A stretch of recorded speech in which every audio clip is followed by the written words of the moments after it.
Thank you very much, everybody. Thank you.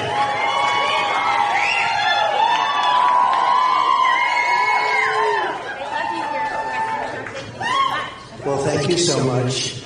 And it's an honor to be here. It's a nice group.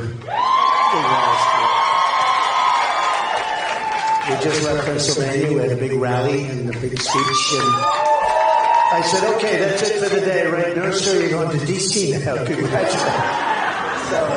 But it's when I heard exactly the group, I knew it anyway. But when they reminded me this was it, this is so important. The job you've done is incredible, really. And it's an honor to be here. Thank you.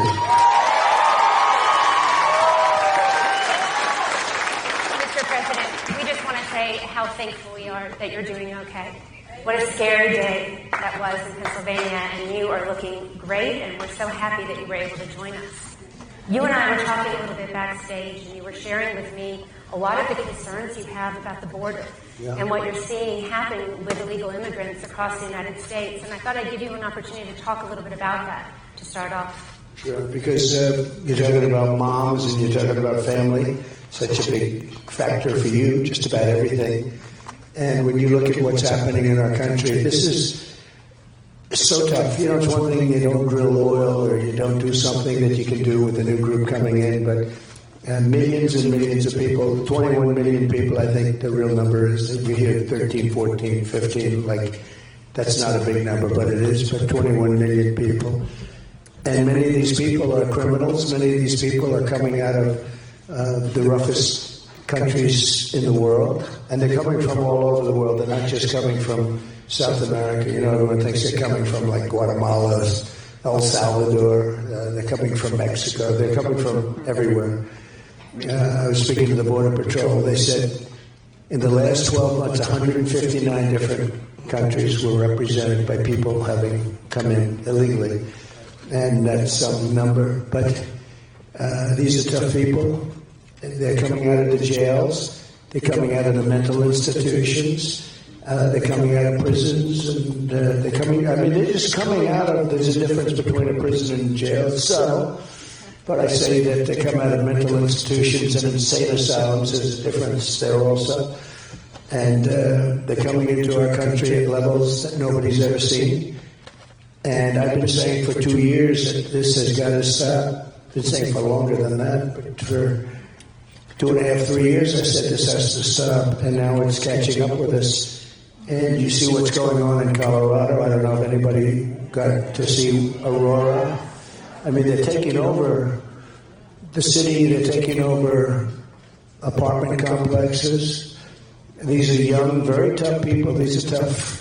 They make our criminals look nice. That's the only thing good about them. Our criminals are like nice people by comparison. And if you saw the Colorado thing, and this is happening all over, just not Colorado, but the Colorado thing caught the imagination because there were many of them with the biggest weapons that you've ever seen. And these came from Venezuela, which is emptying out all of its criminals. You know what? Venezuela crime is down like 72% because they're bringing all of their criminals from Caracas and everywhere else. They're bringing them to the beautiful USA. Thank you very much, Venezuela. We appreciate it. And we're allowing it to happen because we have open borders. And again, this is happening with every continent. We have Africa well represented, coming out from the Congo. 22 people came in recently from the Congo. Where do you come from? We come from prison. What did you do to get into prison? We will not tell you. Bad stuff. And we have them here. No intention of bringing them back. None whatsoever. And they're all over the country. But now what they're doing, you know, if you think 21 million, so you say a certain large percentage of them are bad, because when you empty out your prisons and you empty out your mental institutions, it's a lot of people. It's bigger than most armies are in our country, if you add them up totally. So we had 159 countries, let's say, but we have massive numbers of people. And what happened in Aurora today is incredible, because they basically have just taken over a swath in the building, and the people are petrified. The people living in the building, they're leaving. And when they tell the police about it. I mean, the police, they don't need AK-47s. That's a very powerful weapon. I learned a lot about weapons over the last 6 weeks. There's a big difference between different weapons. But they're coming in with very powerful weapons, and the police, you have a few policemen that are saying, wait a minute, we're totally outnumbered. Plus they have guns that are, many times the power of what we carry. We don't carry rifles and machine guns and things like they're wheeling around pretty freely and know how to use them. And this is affecting our schools because we want to talk about schools. And they're taking over schools. We have MS-13 gangs. They're the toughest gangs, they say, in the world, probably are. I got them out by the thousands. I took them out by the thousands. Obama couldn't get them out because the country wouldn't allow them to come back in. They were putting airplanes, big airplanes on the runway so you couldn't land the planes. They'd have to come back to the United States loaded up with these same people that they were supposed to take out. And I got them to take them by stopping aid, $750 million to different countries. And I won't go through this too much, but basically I said, how much money do we pay to Guatemala and to a few other countries? And the number was $750 million, which is a lot, but it's not that much. We give so much money away, it's so crazy, to countries that hate us. By the way, we give a lot of money away every year to Afghanistan.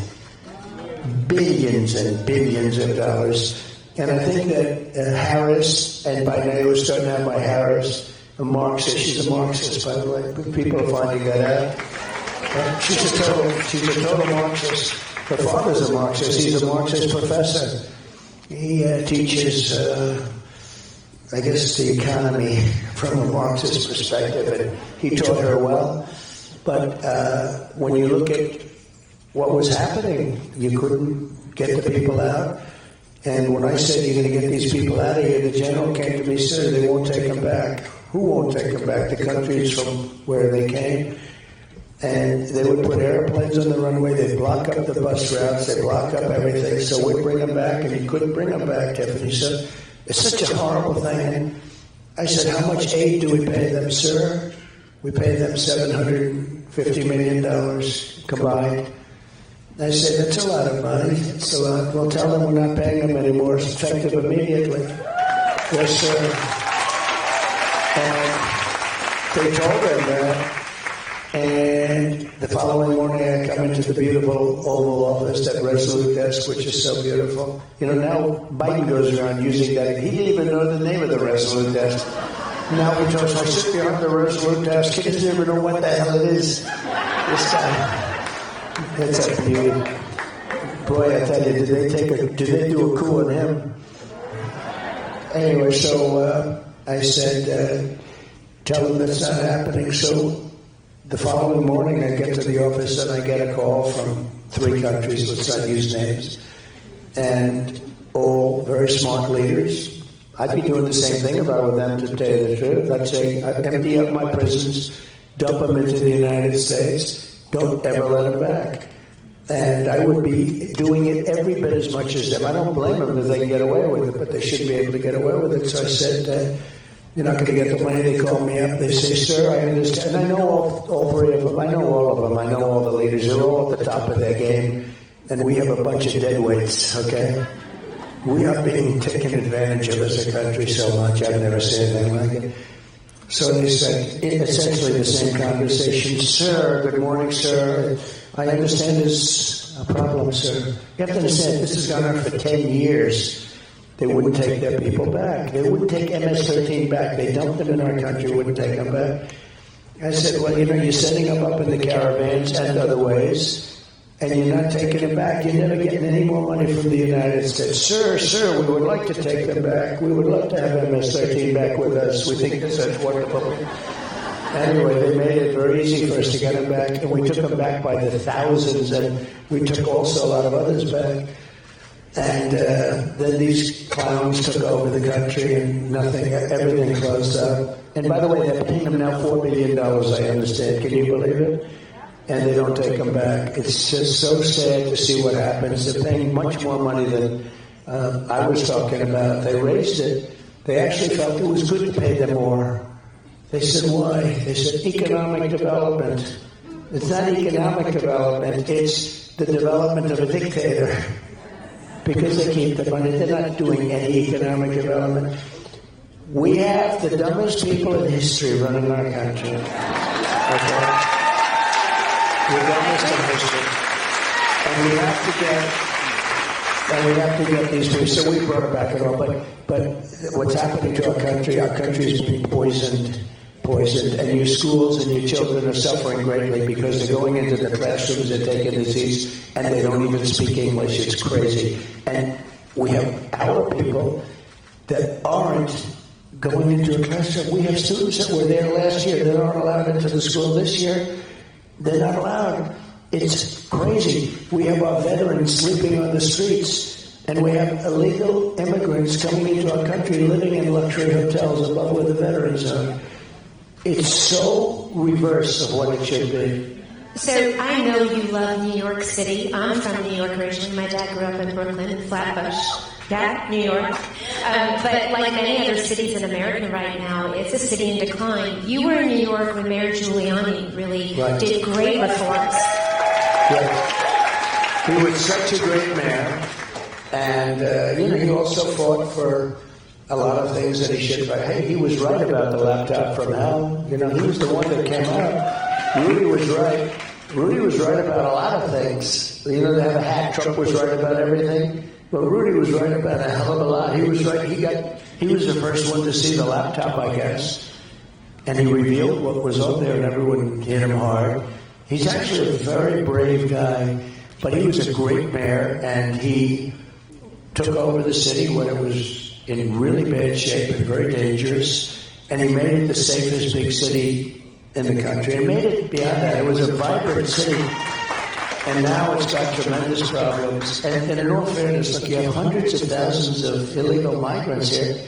How do you do it? You can't run it. I read where they're spending billions of dollars. I thought New York had no money, and yet they're spending billions of dollars of money, and it's not given by the federal government. So how are they doing this? The city is suffering, and they're all suffering. No city can take in, when you think that 21 million people came into our country, that's bigger than New York. 21 million people came into our country.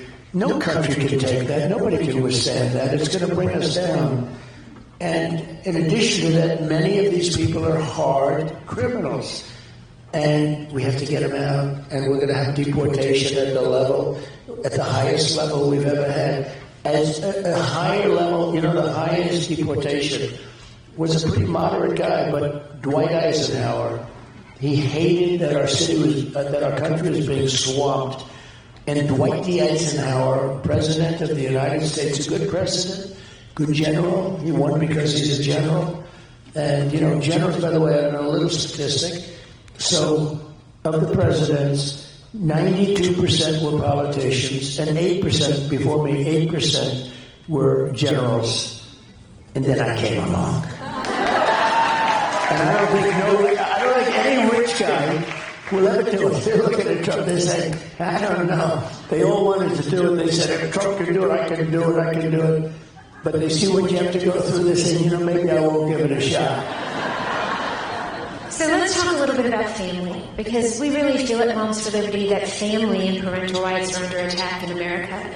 All of America got to meet your granddaughter Kai at the Republican National Convention.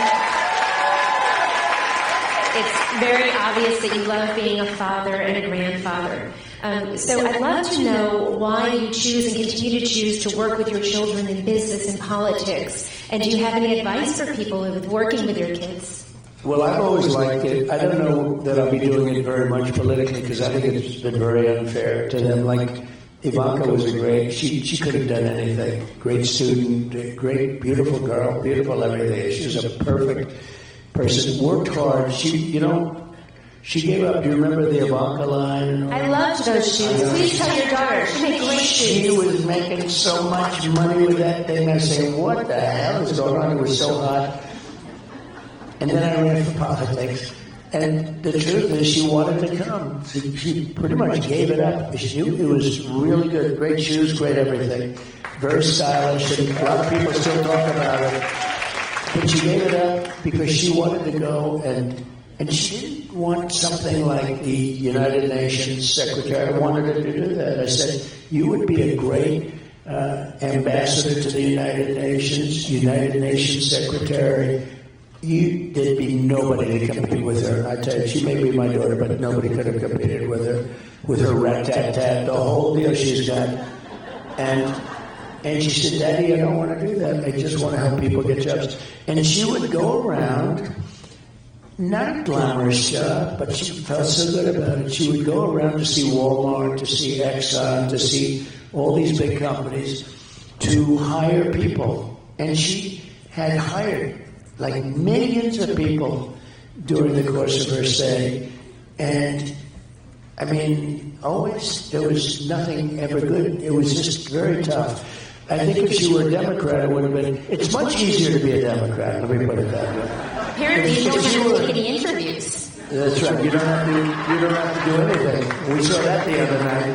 And you won't see too many more interviews, and I have a debate coming up with this one. And she didn't want a debate.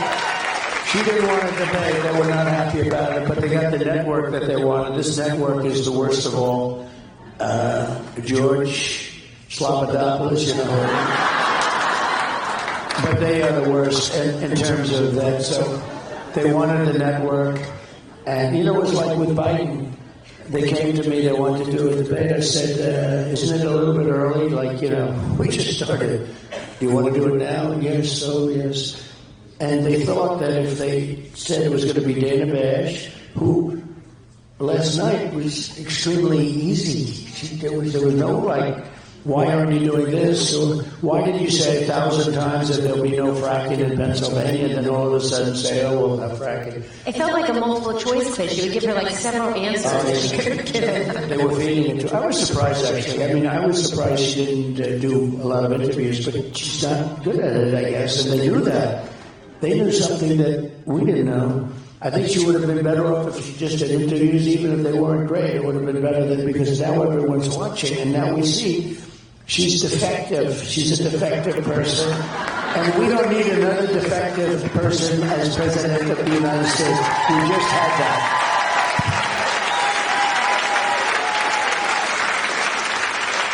I've heard you talk about your mom in interviews before. She was obviously a very strong woman. Was she hard on you with school? Tell us about your mom a little bit. No, she wasn't. She was great. I had a great mother, great father. Very different people. My mother came from Scotland. And she came over to this country. Are there people from Scotland? You know, actually, that's hidden. Do you know that some of the biggest, smartest, most brilliant leaders in business come from Scotland, and nobody knows it? Or at least, you know, their parents came from Scotland. But Scotland did very well in this country. I'll tell you, it's very, we have people, and I know that one group, they're a very successful group. Now, she came from Scotland, a great place, and she came over just for the summer, and she was 19, I guess, and she met my father, and they had a very long marriage. I said, I'll never top you on that, Pop. You know, you always want to be a little bit better than your father if you can, a little more, and my father loved that. You know, some fathers don't like it. When you have a father that doesn't want his son to be a success, well, you got a problem with a father. But there are plenty of them. I've seen plenty of them that make it actually hard for the son. But no, I had the opposite. I had a father that loved what was happening. But they met, they fell in love, they got married, and they were married for 6.5 decades. Wow. A long time. I said, Pop, I'm not going to be able to beat you with that. But anyway, and they had just a great marriage. Very different people. But they had a great marriage, very, very strong marriage. So I want to talk to you a little bit about The Apprentice. Okay. We talk a lot at Moms for Liberty that we're in the middle of a cultural revolution in America. People like to be dismissive and say it's a culture war, but truly the culture is being changed. I look at you as a president, and perhaps our next president, hopefully our next president. That's right. And you are cultural icon. So you had The Apprentice. It ran for, am I right, is it 14 seasons? 14 seasons, 12 years. We had actually one season where it was on for 3 times during the season. That means they liked it. But it was basically 12 years and 14 seasons. So. How do you think you kept the audience that long? Well, it just worked. I mean, we had Mark Burnett is great producer. He did Survivor. And he came to me, and they rented the Walman Rink. He wanted to rent it for the finale of Survivor. So it had like this jungle setting facing New York City, right in the middle of Central Park. It was gorgeous. It was beautiful. And he invited me. I didn't know him, but he was a young producer. He was the producer of the Survivor. And it was hot because Survivor was a very successful show on CBS. And I went there. I said, wow, this is great. I rented him the rink, so I wanted to see it also, but he invited me. I went there, watched the show, and he said, I really invited you because I have a concept of a show, and it's sort of Survivor with the asphalt jungle aspect of it, right, The Apprentice. And he told me, and I said, wow, that's interesting.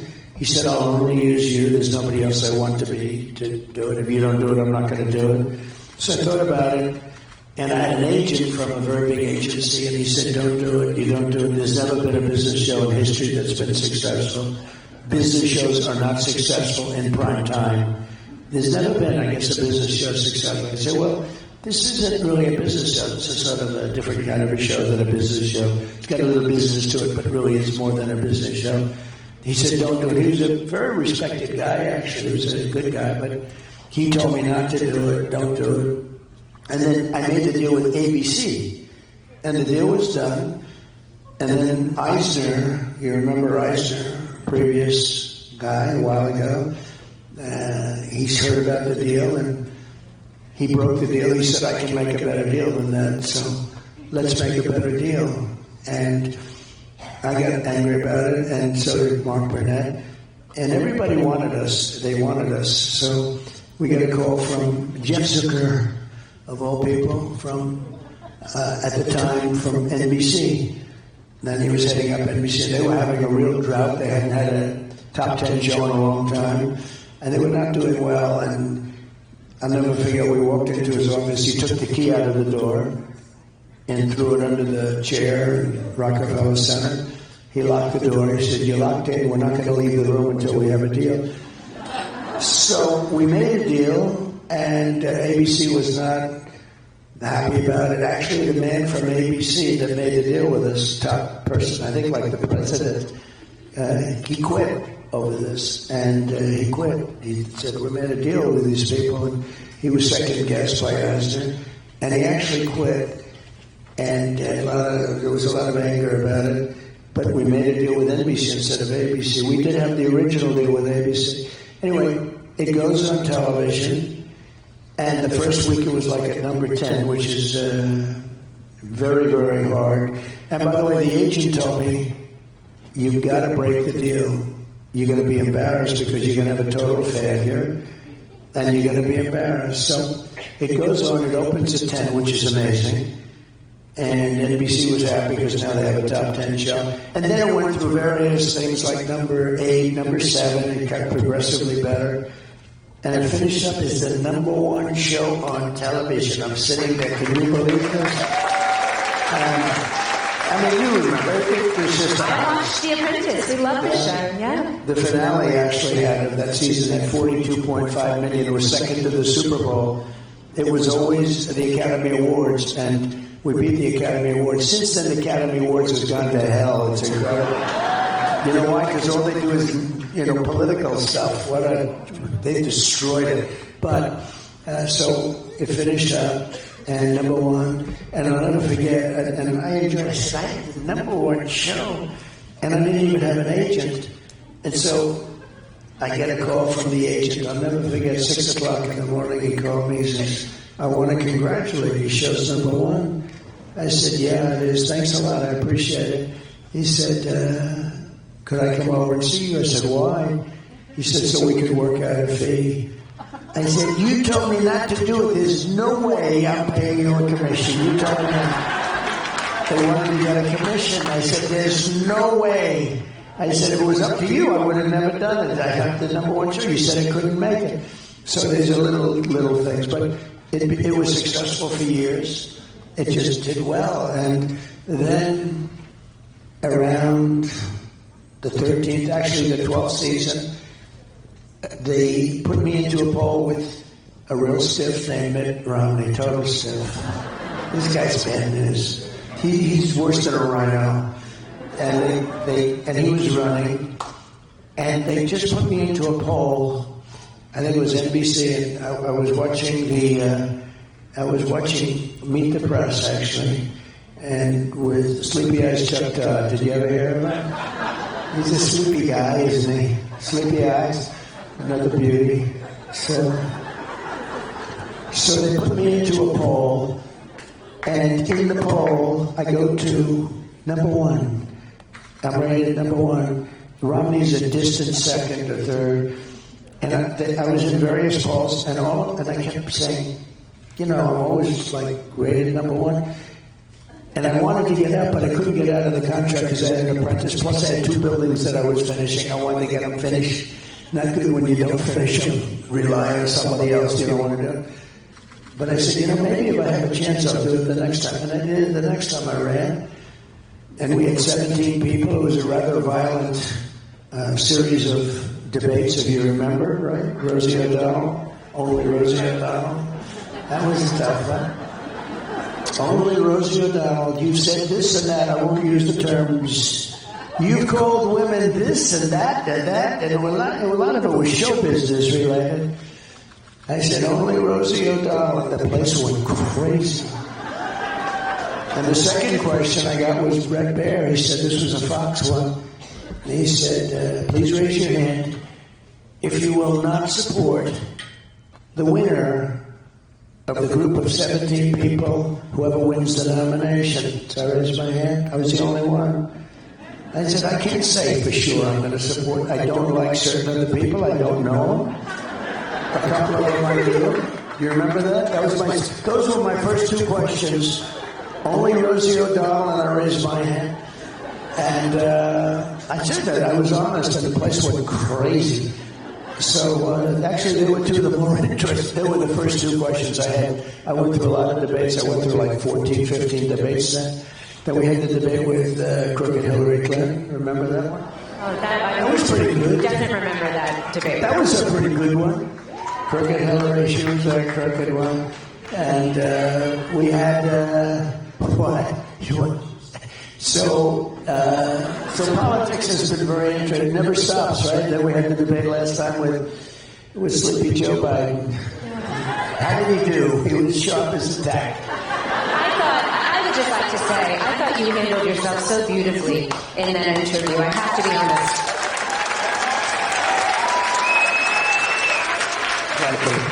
But for many Americans who have watched as their family members have aged and have experienced dementia, it was difficult to watch President Trump. I think there were a lot of parents that were watching with their children, and there was a moment when he had a very hard time collecting his thoughts, and I just thought that you handled it with such grace. So thank you for that.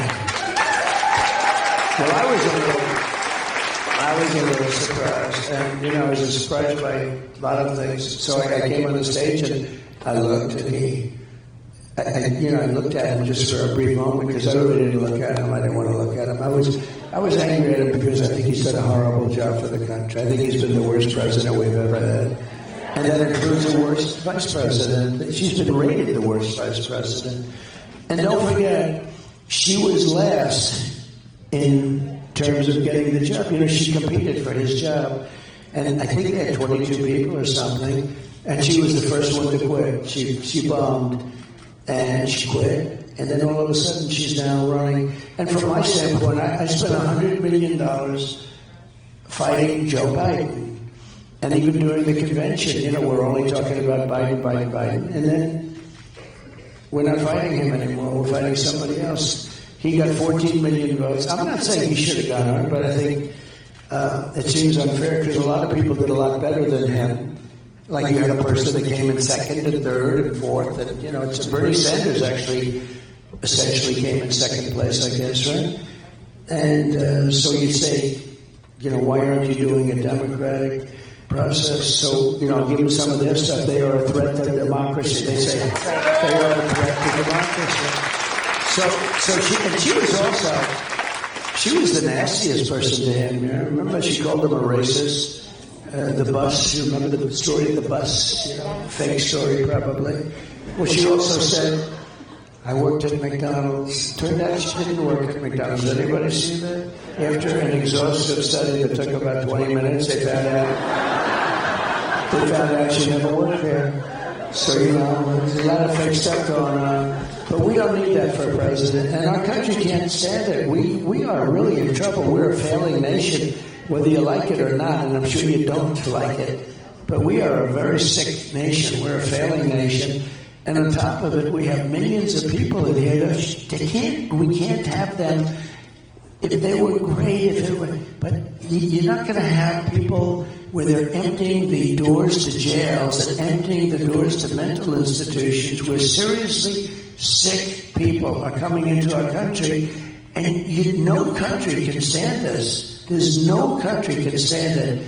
So I was not happy with it because, I only did it because I went out of the country. But, I didn't need this. I had a very nice life. Some of you know, I see some of you in here, you know. You've known me for a long time, long before politics. I had a nice life. But even running again, if I thought he was good and I thought he was doing a good job, I would have been happy. But he's doing a horrible job.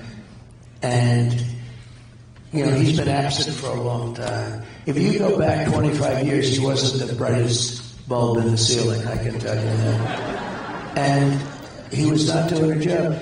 And I've told this, and I mean it, I would have been happy if he were a great president.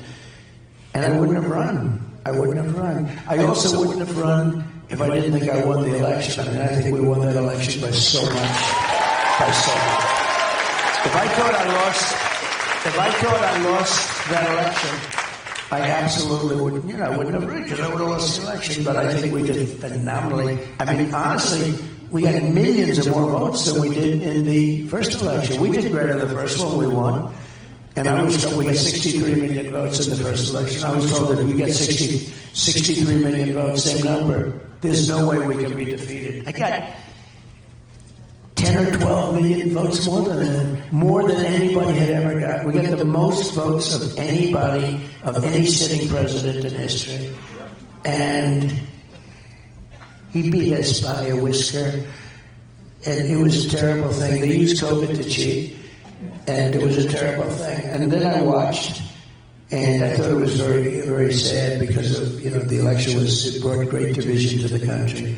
But I watched, and I saw how bad things were. I saw the border, the open border, and everything. I found out about the open border when we built hundreds of miles, and then we had a little bit more that I was going to add because there were certain areas that you needed it. And we had everything fabricated, very expensive wall. Those walls are expensive. They're steel, concrete, and rebar. And they have a lot of wiring in them for all sorts of security equipment. But it's very expensive stuff. It's exactly what Border Patrol wanted. They have anti-climb bars and everything on them. So we did them. It could have been erected in 3 weeks. And they kept saying, we're not going to do it. And then I realized they weren't going to do it. And they sold a bunch of that wall for 5 cents on the dollar. So, that's when I realized they actually want open borders. Because you say to yourself, who would want open borders? Who would want men playing in women's sports? Just think of this. No, but who would want that? All the things. Kamala Harris, apparently. Yeah. No, she wants it. You talk about like cars. I'm a big fan of Elon. Gave a tremendous endorsement. Good, isn't it? You have to send a rocket up to get those people out of there. It's crazy. It's great. I said, what are you sending a rocket up? Well, Elon is a very different kind of a guy. As he thinks, he talks. Whereas a lot of people, they want the words to be perfect and all. And they think less and talk more. With Elon, it's like, I'm doing a new stainless steel hub. that can get us around the engines much quicker because there's a problem with the type of engine going into space nowadays. And I'm hearing it. And but in the end, I think we can have a good hookup because of the new foils that are coming up. And I'm hearing everything that's going through his mind. But he's a super genius guy. Oh, I loved that conversation that you had on Twitter. I listened to the whole thing. I thought that was absolutely fantastic. I think we're going to do another one, too. They had a number, like I heard 750 million. They had a number that was so crazy and large. And we had a good time. We talked for 2.5 hours. And, it was the number one ever. There's never been anything like it in terms of people listening or watching or whatever. But he's a great guy. But I said to him, the one thing is that, and I'm a huge fan of his electric car. I think it's incredible, his car. I think what he does. And I'm a big fan of electric, but they don't go far. And they are expensive. And China does have the material. We have gasoline, more gasoline than anybody else has. I call it liquid gold. We have liquid gold. But, and electric absolutely has a place. You have electric, but you have to have gasoline-powered cars and hybrid-powered cars, and maybe hydrogen is going to be next, who knows? But, the things that they're proposing. It's interesting. I mentioned men playing in women's sports. So the Olympics, we watched the Olympics, right? And did you see the boxing situation? Yes, sir, we did. So you had this beautiful champion Italian female boxer, and she was supposed to be very good against women. And I was watching it for some reason. I find it very interesting. And she was fighting a person that transitioned. And I wouldn't want to fight this person, but transitioned and met certain qualifications. So, can you talk about that for a second? Yeah. Because you're talking about Elon Musk. Elon Musk recently did an interview with Jordan Peterson, and he talked about the fact that one of his children has decided that they're transgender. He talked about the woke mind virus. When you look at Tim Walz, who is now Kamala Harris's running partner, he has made his state a sanctuary city, sir, which means that a sanctuary state, for children, that they can go there and have gender surgeries paid for by the government. And so I just ask you, there's been an explosion in the number of children who identify as transgender, and children are being taught that they were born in the wrong body. It's an incredibly abusive message to send. So let's talk a little bit about some of the things that you might be able to do as president. Well, you can do everything. President has such power. He has such power. For instance, you can close the border. You don't need a bill. They keep saying, well, just give us a bill. They had the worst bill I've ever seen. It was a disaster. And they wouldn't have signed it anyways. They do want open borders. They want to have open borders. They want to have all sorts of things that almost nobody in this room wants. Who I think 85-90% of the country doesn't want it there. I absolutely agree. But the transgender thing is incredible. Think of it. Your kid goes to school and comes home a few days later with an operation. The school decides what's going to happen with your child. And many of these childs, 15 years later, say, what the hell happened? Who did this to me? They say, who did this to me? It's incredible. Just to finish that boxing, so the Italian girls, and the left is not a hard punch for those of you not into pugilistic affairs. But the left is just sort of a guarding punch, right? So she's fighting this person that's transgender, and the guy, boom, hits her with a left. It was like she got hit by a horse. And then she backed up. It was weird. She's sort of like, and then he hits her with another left, and she said, that's enough, I can't take that. He ended up winning the gold medal. And there was another one who also transgendered, and he or she ended up also winning the gold medal. Tiffany said it, I didn't.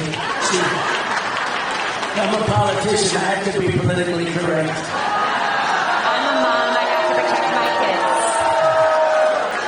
kids. No, but think of it. So the two people, the transgender, the whole thing is crazy. Have you seen the swimming records lately? How about the weightlifting records? That's one of the best. You know, a record that was like for 18 years. They put a quarter of an ounce on one side, quarter of an ounce, a little bit on one, a little bit. I think it held for 18 years. This guy walks along and what did he beat the record by 150 pounds?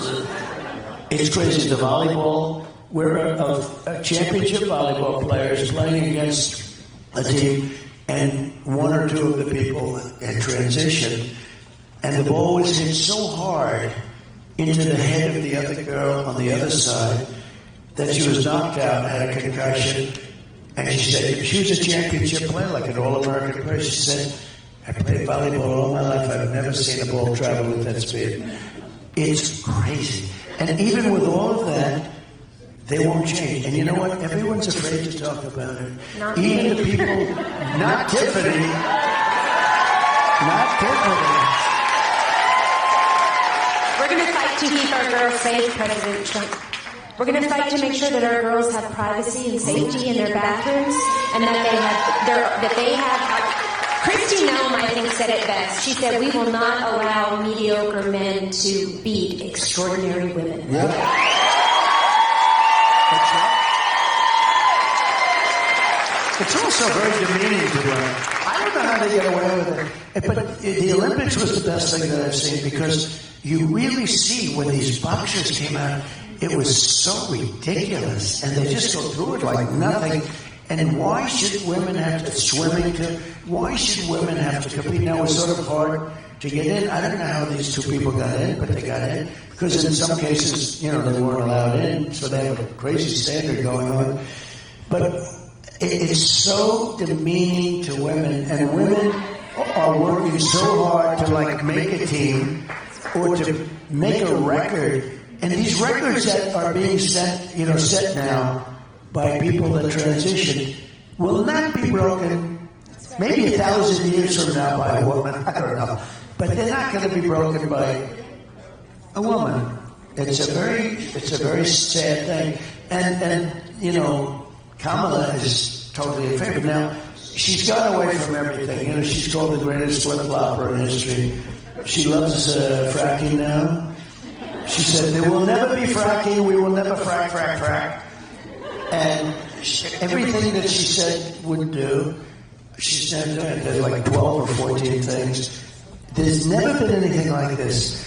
And you know, in one way, it makes you very dishonest, because, you know, I could see somebody, throughout history, people have gone into one or two areas where there's a difference. You know, you like something and then all of a sudden it's, but almost every single thing. In fact, we're seriously thinking about sending her tomorrow a MAGA hat, because she loves everything we're doing. So we're going to send her a nice, bright, red, Make America Great Again hat. You should do that. I love when J.D. Vance said that he thought maybe she might come out at the debate with a blue suit and a red tie on. That could happen. It's crazy. So, President Trump, you know, our moms are busy women, and they have families and busy lives, right? And many of them never thought that they would get involved in politics and run. Did you ever think about running for office at other times in your lives? And then just some advice, because you come under fire a lot. Our moms are standing for things that often the media attacks them on. We'd love to get some advice from you about running for office. Yeah, so I would say don't do it. Run for office. We want you to run for office. I do say this, though. It is nastier to run as a Republican than it is. Now, I'm the ultimate, you know, I mean, they suffer from a thing called TDS. Do you know what that is? TDS, it's a horrible, horrible terminal disease. It destroys the mind. It destroys the mind before the body, but the body eventually goes. TDS is Trump derangement syndrome. They have it at levels. They can't even stand their life. They can't stand anything. And, you know, part of the reason is I won an election which everybody said couldn't be won. Couldn't be won for a lot of reasons. Number one, he had never done it before. You know, it's not that easy to be a politician. I mean, you have to have something. And we won, and we really did a great job. You know, we rebuilt the military, we gave the largest tax cuts ever, the largest regulation cuts. In terms of health, we did something that was amazing. We had right to try. You know, we have the greatest scientists in the world, greatest doctors in the world, greatest laboratories in the world, better than anybody else, much better than China. China's very good, but much better. Acknowledged. And we have things to fight off diseases that will not be approved for another 5 or 6 years, that people that are very sick, terminally ill, should be able to use, but there was no mechanism for doing it. And I got everybody into a room. The insurance companies didn't want to allow it because they're terminally ill. They don't want to do it because then they'll get sued for somebody dying even though they're terminally ill. The states didn't want it. The government didn't want it, the federal government. Most of all, the doctors and the labs didn't want it because they didn't want to say that we're going to try to make somebody better. They didn't get better. Now everyone's going to say whatever it is doesn't work. And I got them all into a room, everybody, and I said, here's what we're doing. You're going to sign these documents. Nobody's going to have liability. If somebody wants to come, because you know they fly to Asia, they fly to Europe, if most of them didn't have money, they'd go home and they'd die. It was a hopeless situation. But if they had money, they'd go to Asia, they'd go to Europe. We have much better technology. And what happened is I got everybody in a room. I said, listen, there's not going to be any liability. People are going to sign a document that they're not going to sue the country, they're not going to sue the state, they're not going to sue the doctors or the medical platforms, they're not going to sue anybody. They just want the drug. And we have saved thousands and thousands of lives. It's amazing. It actually worked out differently. The drug companies now are liking it to a certain extent because it's the ultimate test. Somebody's terminally ill, and all of a sudden they get better, and it's happening with thousands. And I got that done. They've been trying for 60 years to get it done, and we got it done. They don't have to fly away. And it's really had the reverse. People were finding cures to things. That when a terminally ill person, a person that's almost ready to die, goes in and starts taking something, and now all of a sudden that person gets better. It's an amazing thing, and we save thousands of lives. So we've done a lot. We'll talk about parental rights if we could for a little bit. We're a parental rights organization. And we saw Terry McAuliffe lose his bid for governor in Virginia. Remember that? Yeah. I actually do.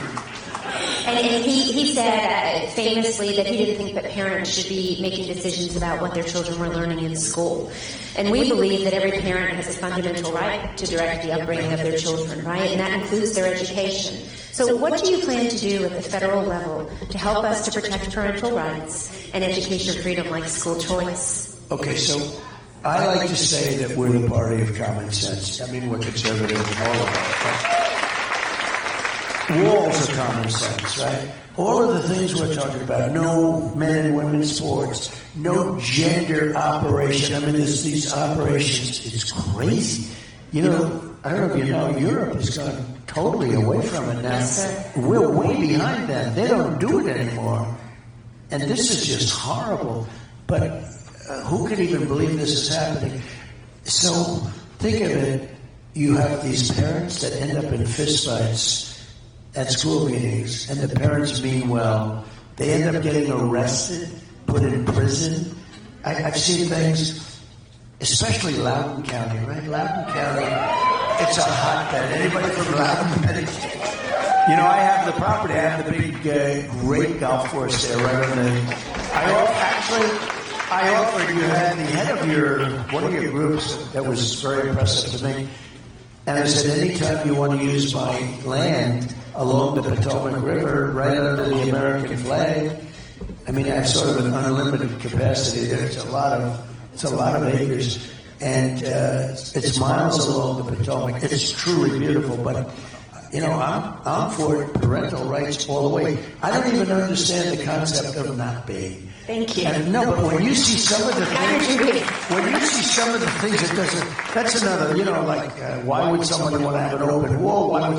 When you see some of the things that they want people to do in these school boards, and they become like dictatorships, and the parents are screaming for the life of their child.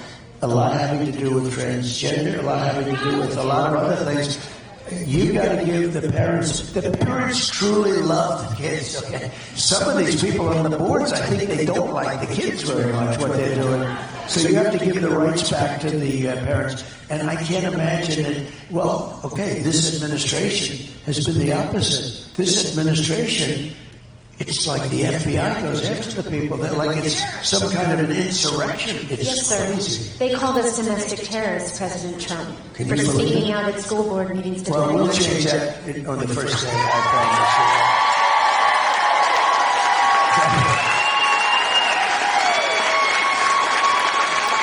Now, can you believe it? You are not a domestic terrorist or a terrorist. We do have terrorists coming in, and they're coming in by the thousands, but you're not wanted for that. Thank you very much. And you know, the president can do that very easily.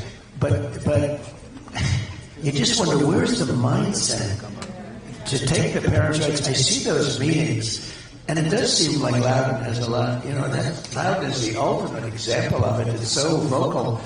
But tell the people in Loudoun County, if you would like to be on the Potomac River, beautiful, having a picnic and talking about taking your rights back, where you're allowed to say, could my son study a little bit of arithmetic instead of something else? Could we teach the kids to read? That's correct. That's right. Yeah, let's teach them how to read, please.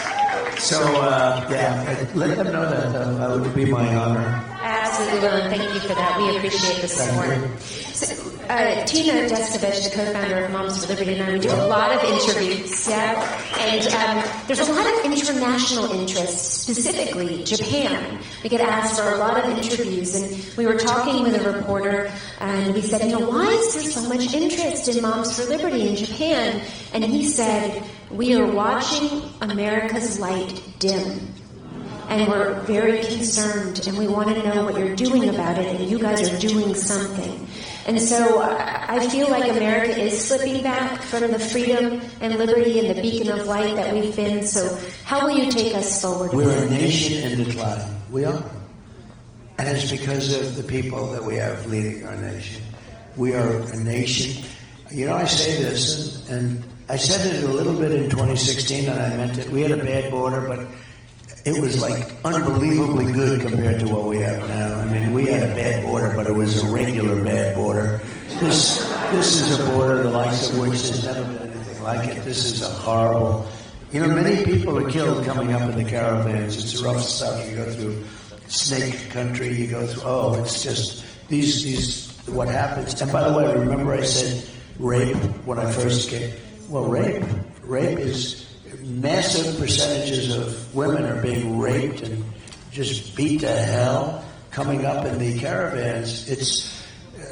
I say this, look, this is a very sophisticated audience. Mothers give their girls big bottles of birth control pills because they know bad things are happening to their daughters coming up. And we're allowing it to happen. We're telling them, come up, we're going to give you education, we're going to give you this. We're getting them to come up. If you say the border is closed, and it is closed, people aren't going to even come up. Those journeys up, when you talk about death, many people are dying, especially women. Many people are dying on the trips up. They're being mutilated, and it is a nasty. And when I first came, I said, I used the word rape. I remember I got great marks for the speech when I first announced I was running. I remember that in the lobby of Trump Tower. And 2 days later, I think the Times called, did you say rape?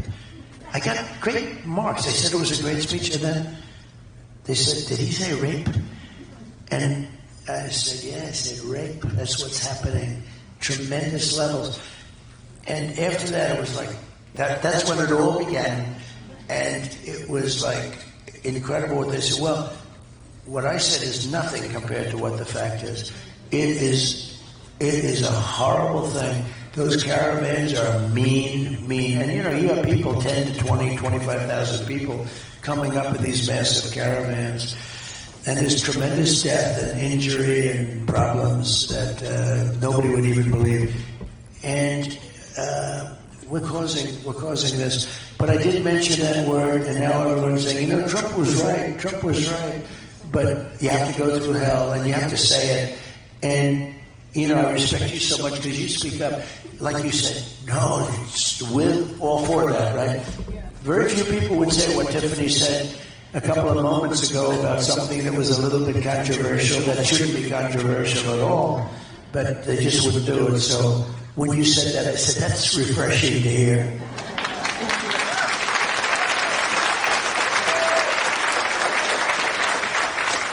I just want to thank you for taking the time to meet with so many of the victims' families of crime that we've seen. Lake and Riley's family, for example. I'm just going to ask, what is that experience like for you, meeting with the parents of children who are being killed by illegal immigrants? It's terrible. They're being killed by illegal aliens. There's no correct term, because any term you use, they criticize you. You shouldn't use the word alien. You should use the word migrant. They want to take all the words away so that you can't talk about the subject anymore. Exactly right. But Laken was a beautiful young woman who was savagely beaten and killed by a migrant. But there are many of them. I can tell you the parents will never be the same. I was at the border 3 days ago with 3 people, 2 where their child was killed, one where she was badly injured, beautiful woman. She was badly hurt. They stole a car. She tried to stop them, and they ran her over, and this and that. She was, thought she was going to be dead, but she had a terrible fracture in the head. And, I had a case that was very interesting. The 13 people that were killed in Afghanistan, you all know about that. That was grossly incompetent. Getting out was fine because I was going to get out. I would have been out before then, but we had an election that happened. But we would have been out with dignity and strength. We would have taken the military out last. Not first, they took the military out first. But they had 13 people killed, and I got to know many of the families of the 13. It was a terrible, tragic thing. None of them should have died. Those people were essentially killed by a stupid administration that didn't know what they're doing, and bad generals like Milley, who was a bad general. And, nobody was fired. It was the most incompetent. I think it's the most embarrassing moment in the history of our country, the way it happened. Remember the planes taking off and people falling off the planes. Many people fell to their death. They were hanging onto the wings. They probably thought they could take the plane and fly on the plane, and they didn't realize the plane's going 500 miles an hour.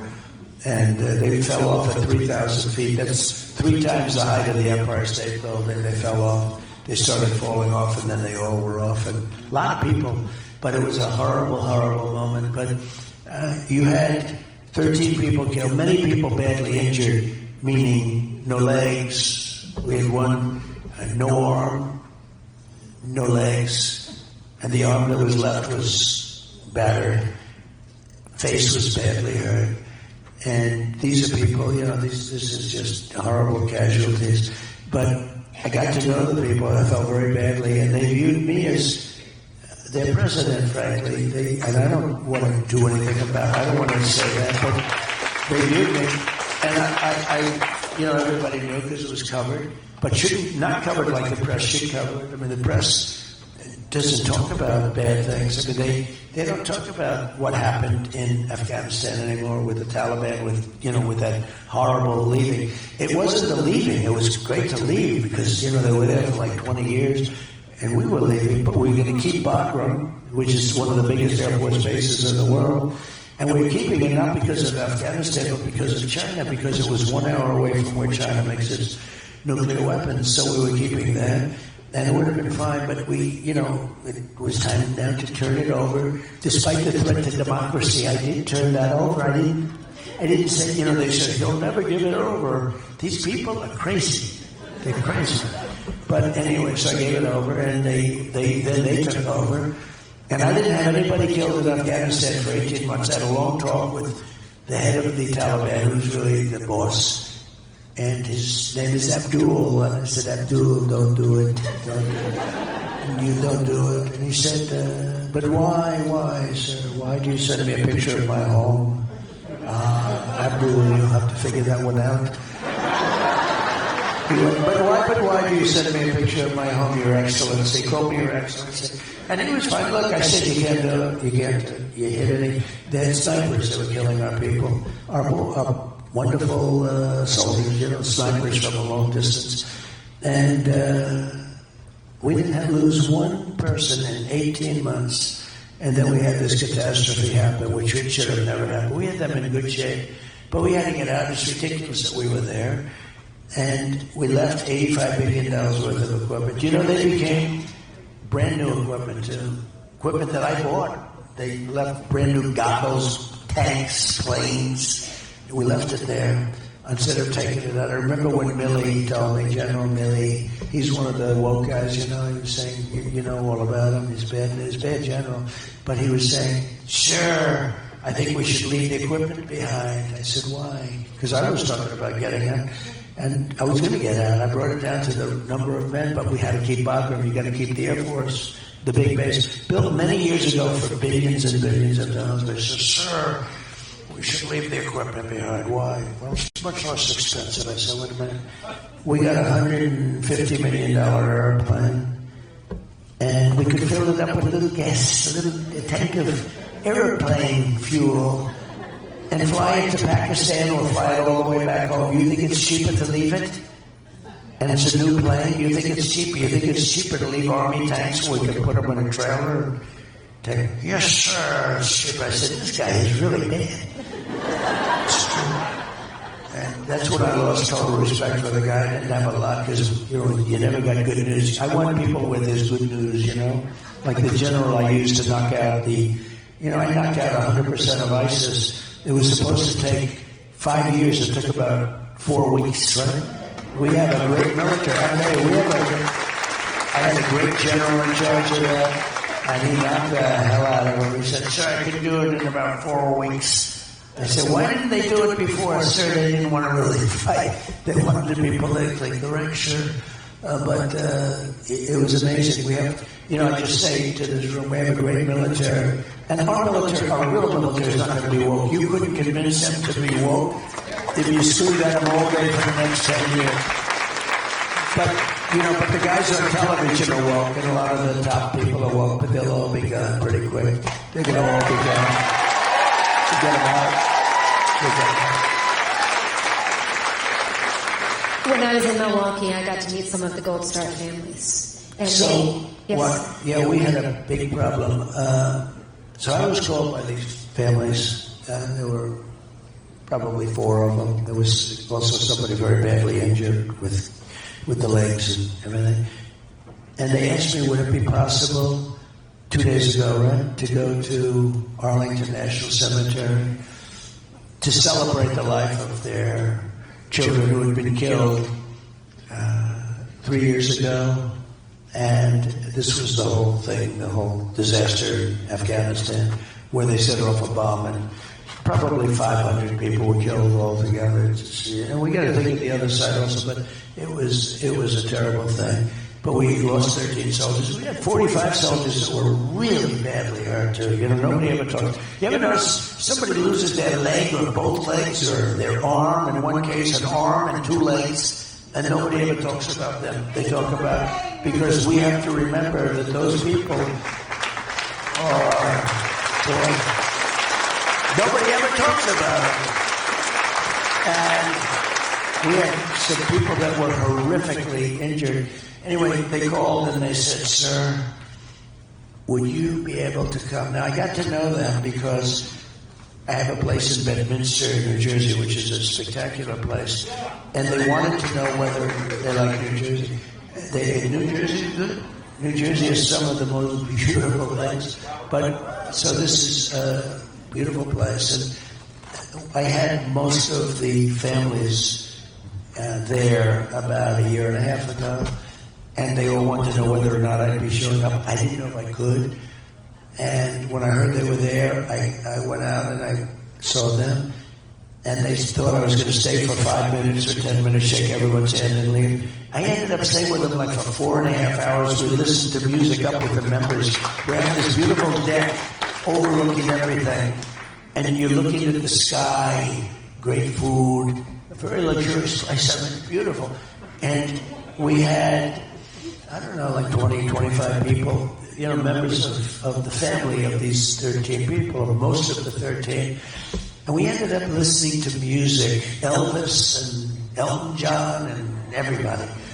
And certain songs were very sad, and I'd point to the sky. I said, your son is looking down at you, and he's very proud. Oh, the people, it was like crazy. I was with him like for 4.5 hours. My 15 minutes, do you think we could get him to stay for 15 minutes? Could he sign something, a picture of my son? So I ended up staying there, and I got to know him. And I got a call a little while ago, like a week, 2 weeks, and they asked whether or not it would be possible to go to Arlington National Cemetery 2 days ago. And also, could I stay for the changing of the guard and the whole thing, which was beautiful. I did that. But it was very tough for me to get there because I was doing something else. I had to get out of something that was not easy to get out of. And I did that, and I did the changing, and then they said, could you come with us to the graves, which is quite a bit away. I had to go into cars and go into, through the cemetery, beautiful Arlington Cemetery. And I did that, and I was getting absolutely killed because they're calling me. They're saying, sir, we got a lot of people waiting. I said, don't worry about it. Let them wait. And I did it. And they're looking at the graves, and they're explaining. One of the mothers was saying, and I've had this a lot, actually. Sir, could I tell you about my son? Yes. She said, sir, he was a good football player. He was a quarterback. He had a very strong arm. And he was playing another team, blah, blah, blah. And it was a long story, and I just listened to it because I saw it was like therapy. She was so proud of him. Oh, they loved you so much, President Trump. They had such wonderful things to say about you when we spoke. So we really appreciated it. It was so good. But just a bit, so they said, sir, could you take some pictures with us at the graves of our child? And, the child, because the child may be 22 or 24, but that's their child, right? They're not saying at the grave of the man. There's nothing political or anything. This was their child. This was their baby. Could you take a picture with it? And these people are dentists. These people can never, ever be the same. And it was all because of Biden, okay? Folks, I'll get in trouble. I don't care. Get me in trouble. This should have never, ever happened. Nobody should have been killed. They should have left from Bagram, which is this massive base. They shouldn't have left from this little local airport where the whole city ended up piling in and everyone went crazy. And by the way, they shouldn't have taken the military out first. They should have taken the military out last when everything was done.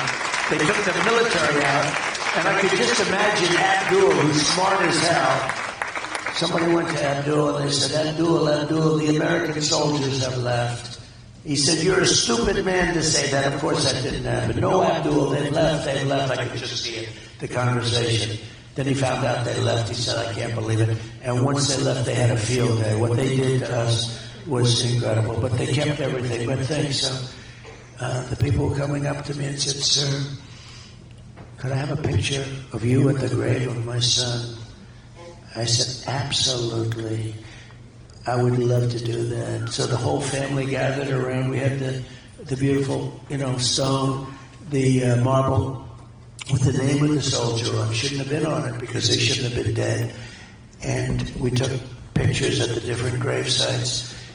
And that was it. It was beautiful. And they were all crying. Everybody was crying. It was very sad. They're terrible. It's even worse when there was no reason for it to happen. It makes it even worse. It's one thing, it's a war. But here's the thing. It shouldn't have happened. Just incompetent. It was the most embarrassing day in the history of our country, but it shouldn't have happened. And these kids shouldn't have been dead. And the 45 people that were so badly hurt, and frankly, the 300 people, mostly civilians from the other side, they shouldn't have been dead.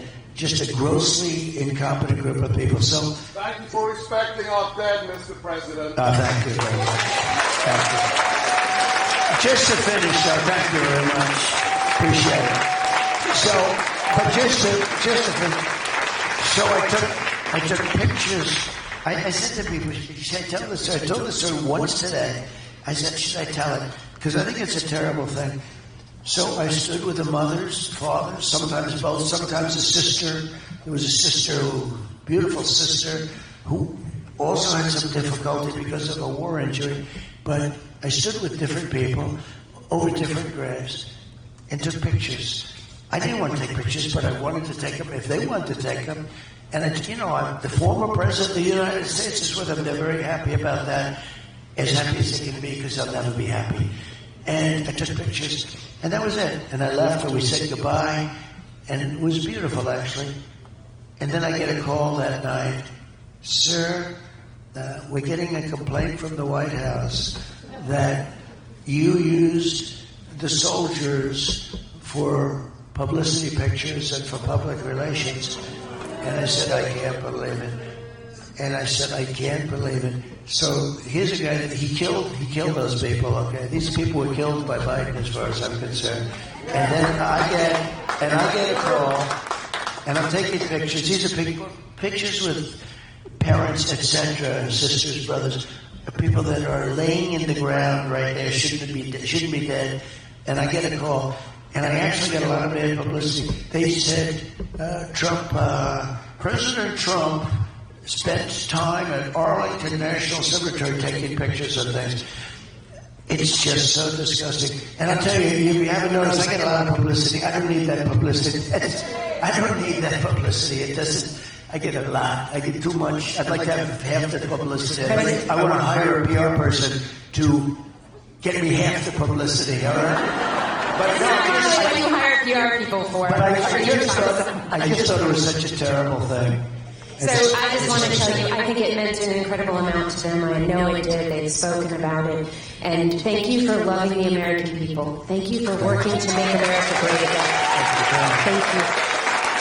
So we thank you for your time today, spending time with us. I want to tell you, Moms for Liberty is a nonpartisan, nonprofit organization. And we only endorse in school board races. But I want to tell you personally, sir, that I endorse you for president. Oh, wow. That's really nice. Wow. I didn't even expect that. Thank you, Tiffany.